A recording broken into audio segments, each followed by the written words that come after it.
L'entretien pédagogique, étape fatidique, étape très importante de notre procédure, sera le sujet de cette vidéo. Bonjour tout le monde, j'espère que vous allez bien. Ariana là pour vous servir. Vous l'avez entendu dès le départ, je me suis lancée, j'ai pas voulu faire d'introduction parce que c'est un sujet très important. Aujourd'hui, je vais vous parler de l'entretien pédagogique de manière très large. Vous dire mon ressenti par rapport à cette étape, étant donné que certaines personnes ont déjà commencé à faire leurs entretiens. J'espère que ça se passe bien pour vous. Personnellement, à chaque fois que je parle d'entretien, j'ai beaucoup de choses à dire, je ne sais pas m'arrêter et j'espère que cette vidéo elle sera pas longue parce que l'entretien pédagogique, comme appelé à Campus France, c'est tout simplement un entretien d'admission. Tous les entretiens se suffisent. C'est juste les stratégies que vous devez avoir pour vous préparer à ces entretiens en question. Si avant l'entretien pédagogique, tu es un dossier. Avant l'entretien pédagogique, tu es les bulletins des 3 précédentes années. Avant l'entretien pédagogique, tu as un CV. Avant l'entretien pédagogique, tu es une lettre de motivation. Mais à l'entretien pédagogique, tu mets une tête sur ce nom. Tu mets une tête sur ces idées. Tu mets une tête sur ces notes que tu as obtenues. Et cette tête que tu mets sur ces idées, sur ces notes, sur l'entretien, sur le CV, c'est une tête qui ne doit pas décevoir. C'est-à-dire, elle doit apporter une plus-value à ton dossier. Elle doit apporter une plus-value à ta candidature, tout simplement. Là, tu dois mettre le maximum. Là, tu dois mettre le paquet. Là, tu dois être préparé pour y aller. Je ne cesse de le dire sur cette chaîne. Bien sûr, vous avez déjà des vidéos qui parlent de l'entretien pédagogique.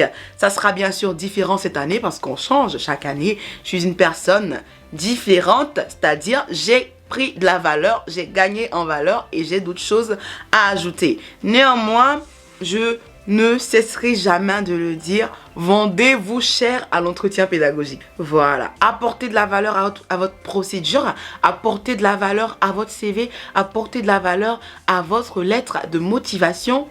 C'est tout ce qu'il y a à faire en fait. C'est tout ce qu'il y a à faire à l'entretien pédagogique.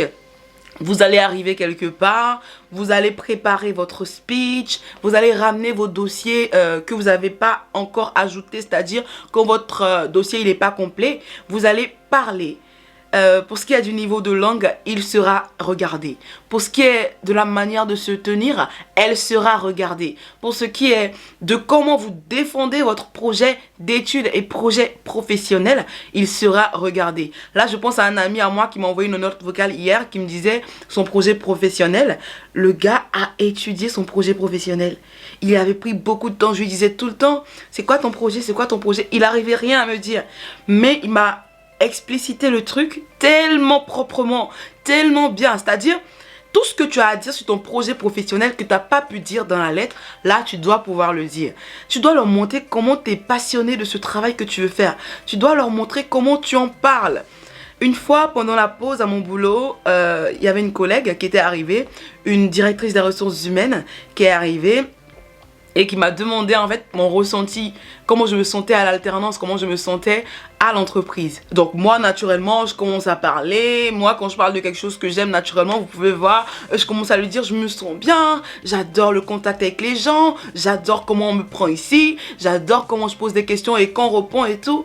Elle me dit c'est très plaisant de t'écouter. C'est-à-dire, si c'est plaisant d'écouter, c'est plaisant de m'écouter parler de mon métier. C'est plaisant de m'écouter parler du métier que j'apprends. On doit être émerveillé de vous écouter parler de votre projet d'études, de votre projet professionnel. On doit être émerveillé de vous écouter parler de ce que vous avez envie de faire en France. N'hésitez pas à y mettre un petit peu d'audace sans être grossier ou arrogant.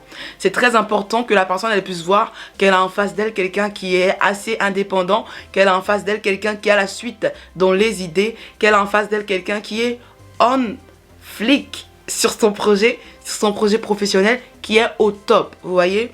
Là, je parle beaucoup de manière de s'exprimer et tout. Je ne dis pas que vous devez y aller en étant des Molières. Mais quelqu'un qui parle pas hyper bien français, qui y va, a d'autres atouts à apporter. Il y a la prestance, il y a la présence, il y a la communication, il y a la manière de regarder le conseiller Campus France, il y a la manière de dire les choses, il y a l'humilité, il y a il y a votre motivation.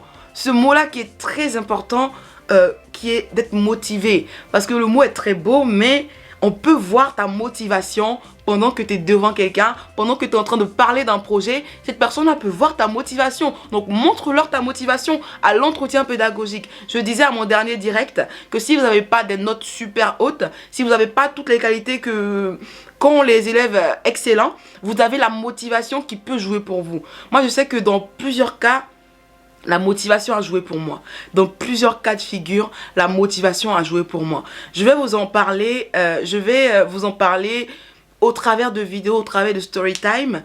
Mais le fait d'être motivé, ça aide beaucoup. Le fait d'être motivé, ça aide beaucoup dans le courant de la vie. Ça aide beaucoup à des concours, ça aide beaucoup à des entretiens. S'il y a un directeur des ressources humaines qui est devant toi, qui est en train de te faire passer un entretien pour un boulot, le fait que tu sois motivé peut suffire à ce qu'ils te prennent. Vous qui passez les entretiens pour Campus France, l'entretien pédagogique, sachez que la motivation est très importante également. Donc si vous n'avez pas des notes de 16, de 17 et que vous avez que des 10, montrez-leur que effectivement vous êtes un étudiant qui n'est pas forcément excellent ou bien qui a peut-être flanché à un moment donné de sa scolarité, mais que vous êtes un étudiant qui a de la plus-value.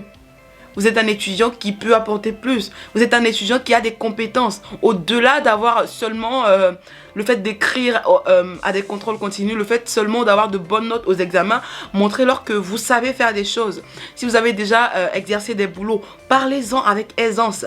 Si vous avez déjà exercé du bénévolat, du volontariat, parlez-en avec aisance. J'aimerais montrer la nuance qu'il y a en bénévolat et volontariat. Bénévolat, c'est une action que vous faites sociale et gratuite. Le volontariat est rémunéré, mais il n'est pas rémunéré à toute la somme. Il est rémunéré à une certaine somme.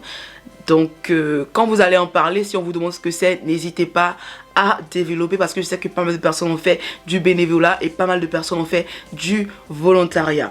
Effectivement, n'hésitez pas à leur parler de vos universités. N'hésitez pas à leur dire que vous avez appris des universités. Le facteur même pour être pris à un entretien, c'est de savoir de quoi on parle. C'est de savoir de quoi on parle concernant l'université. C'est de savoir de quoi on parle concernant notre entretien. C'est de savoir de quoi on parle concernant notre filière. Si vous allez à l'entretien pédagogique, faudrait que vous puissiez savoir ce qu'est votre filière, ce qu'elle enseigne, où est-ce qu'elle débouche. C'est très important dans un entretien pédagogique. Là, comme je vous dis, les fondamentaux, les choses qu'il faut vraiment savoir en allant à l'entretien. Mais vous aurez une vidéo où je vais vraiment vous parler selon les questions, vous parler des questions qui viennent, vous parler des choses beaucoup plus précises. Mais là, je vous parle de la généralité. Il faut être bien vêtu, il faut arriver à l'heure, il faut être à l'aise dans les vêtements que vous mettez. Il faut que vous ne soyez pas hyper sexy pour les filles. Il faut que vous ne soyez pas trop bien habillés en fait. Pas de costard 3 pièces, ne vous mettez pas ce stress là, pas de talons aiguilles, je sais pas 50 cm. Soyez à l'aise sur vous-même parce que vous partez parler de votre projet d'études et de votre projet professionnel. C'est peut-être le départ d'une bonne aventure pour vous. En plus, il y a un motif qui s'appelle avis SCAC différent. Donc quand vous y allez, regardez tout droit devant vous et voyez votre avis SCAC parce que vous devez défendre assez bien le projet pour pas se voir refuser avec cet avis là. Moi je dis tout le temps que l'avis SCAC négatif, c'est ça, non? C'est pas très top de se faire refuser pour ça. Ça veut dire que tu t'es mal tenu à l'entretien. Ça veut dire que t'as pas su défendre ton projet. Ça veut dire que t'as pas été courtois. Et c'est pas très bien pour la suite. Néanmoins, ceux qui ont eu des avis assez différents dans le passé, sachez que vos anciens refus sont passés. On est à une nouvelle procédure. Voilà ce que j'avais à vous dire de manière générale sur l'entretien pédagogique. J'espère que cette vidéo, elle va vous plaire. Et je vous dis à bientôt pour une nouvelle vidéo sur l'entretien pédagogique parce que on va en parler de ces entretiens. Je vous fais plein de bisous. Ciao.